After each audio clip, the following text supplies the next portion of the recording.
আমার জামাইটা যে কি সব খালি ভাঙ্গা ছিঁড়া নেয়, একবার নিচে ভাঙ্গে একবার উপরে ভাঙ্গে। আমার জামাইরে আমি যথেষ্ট জ্বালাই, আমার জামাইয়ের সাথে আমি যথেষ্ট পংটামি করি। এত জ্বালাই অন্য কোনো ব্যাড হইলে এতদিনে পলাই যেত গা। বলতে হবে আমার স্বামীর ধৈর্য সহ্য আছে, আল্লাহ বুঝে শুনে তারে আমার কাছে পাঠাইছে। আমি যে তারে কি পরিমাণ জ্বালাই, কি পরিমাণ পংটামি করি, এটা হইলো তার নিদর্শন। এই ভিডিওটা দেখেন। আরে করতাছি না ভিডিও জান, খালি পাও দুইটাই তো দেখা যায়, আমনে না অন্য মানুষ এটা জানে না তো। এটা কিন্তু কিয়ানের আব্বু না, ঠিক আছে গাইস, এটা আমাদের নতুন কাজের লোক রেখেছি আমরা, আজকে শুক্রবার থেকে নিয়োগ দিয়েছি, সে আমাদের ঘর দুটো একটু মুছে দিচ্ছে। আপনারা কেউ অন্য কিছু ভাইবেন না আবার।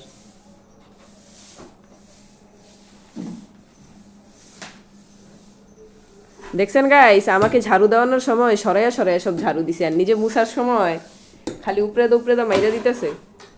এটা হইল গিয়া ভণ্ড বেড়া। দেখছেন গাইস, ভণ্ড বেড়া। এই যে আরেক ভণ্ড, সকালবেলা উঠা কাজ কাম সাইরা সুন্দর রিল্যাক্সে বইয়ে দিছে। আই ভণ্ড বেড়া, আপনার নাম কি? আমার জামাইটা যে কি সব খালি ভাঙ্গা ছিঁড়া নেয়, একবার নিচে ভাঙ্গে একবার উপরে ভাঙ্গে, খালি ভাঙ্গা ছিঁড়া নেয় সব।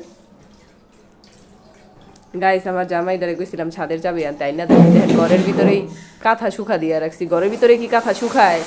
আমার ছেলেটা হিসু করে, গন্ধও যায় না। কি যে যন্ত্রণায় আছি কি বলবো। ফিটেরটাও ফালাই দিছে আমার ছেলের ফিটের। দেখছেন গাইস, বলার পরে এখন সরেয়া ঝাড়ু মানে মুছতাছে, জাগা সরেয়া মুছতাছে।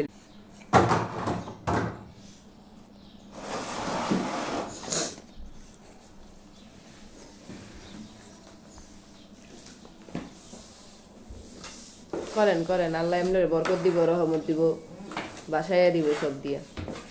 আলহামদুলিল্লাহ, বেডা আমার যথেষ্ট ভালো আছে। এখন বেডাই তো শুক্রবারের দিন বন্ধ পাইলেই আমার চেষ্টা করে হেল্প করার জন্য।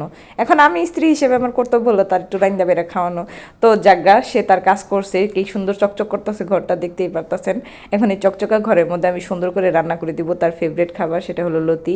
আর লতিটা অনেক বেশি ঝামেলা ভাই, কোটা আমার একদমই ভাল লাগে না। এই জিনিসটা আর পেঁয়াজ কাটাটা আমার দুনিয়ার ভিতরে সবচেয়ে তিক্ত লাগে।